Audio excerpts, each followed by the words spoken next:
ইরানের ইসলামী বিপ্লবী গার্ড বাহিনীর ক্ষেপণাস্ত্র হামলায় বেঘোরে প্রাণ হারিয়েছেন ইসরায়েলের প্রেসিডেন্ট বেনিয়ামিন নেতানিয়াহু। এমন খবরেই সরগরম গোটা বিশ্ব। গতকাল তেল আবিবে ইসরায়েলের প্রধানমন্ত্রী বেনিয়ামিন নেতানিয়াহুর কার্যালয়ে হামলা চালিয়েছে বলে দাবি করেছে ইরানের ইসলামী বিপ্লবী গার্ড বাহিনী। গতকাল সোমবার ফার্স নিউজ এজেন্সিতে প্রচারিত আইআরজিসির এক বিবৃতিতে বলা হয়েছে, জায়োনিস্ট শাসনের অপরাধী প্রধানমন্ত্রীর কার্যালয় এবং তাদের বিমান বাহিনীর কমান্ডারের সদর দপ্তরকে লক্ষ্যবস্তু করা হয়েছে।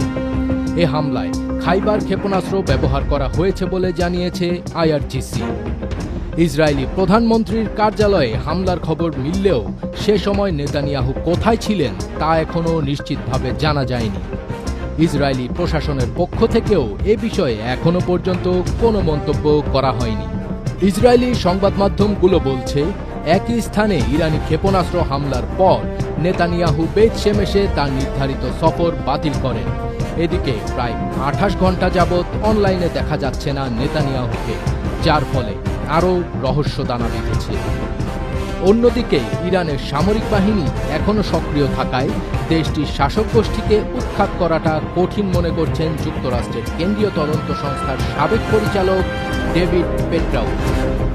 কারণ হিসেবে সাবেক মার্কিন গোয়েন্দা কর্মকর্তা বলেন, সমস্যা হলো কোনো দেশের নিয়ন্ত্রণ নেওয়া বেশ কঠিন যদি সেখানে লাখ লাখ সদস্যের সশস্ত্র ও সংগঠিত বাহিনী মাঠে উপস্থিত থাকে।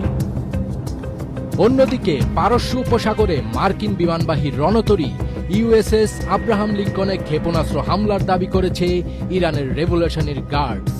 তবে একজন মার্কিন কর্মকর্তা আল জাজিরাকে জানিয়েছেন, ইরানের ক্ষেপণাস্ত্র হামলা আব্রাহাম লিঙ্কনকে আঘাত করেনি এবং রণতরীটি স্বাভাবিক কার্যক্রম চালিয়ে যাচ্ছে। যদিও এর পক্ষে কোনো প্রমাণ দেখাতে পারেননি তিনি। টানা 3 দিন ধরে যুদ্ধের আগুনে দাউ দাউ করে পুড়ছে মধ্যপ্রাচ্য।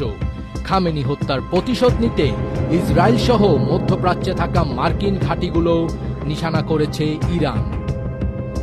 কাতার, Bahrain, Jordan, Oman, Kuwait, Saudi আরব এবং সংযুক্ত আরব আমিরাতের একাধিক বিমানবন্দর, আবাসিক ভবন এবং হোটেল ক্ষতিগ্রস্ত হওয়ার খবর পাওয়া গেছে।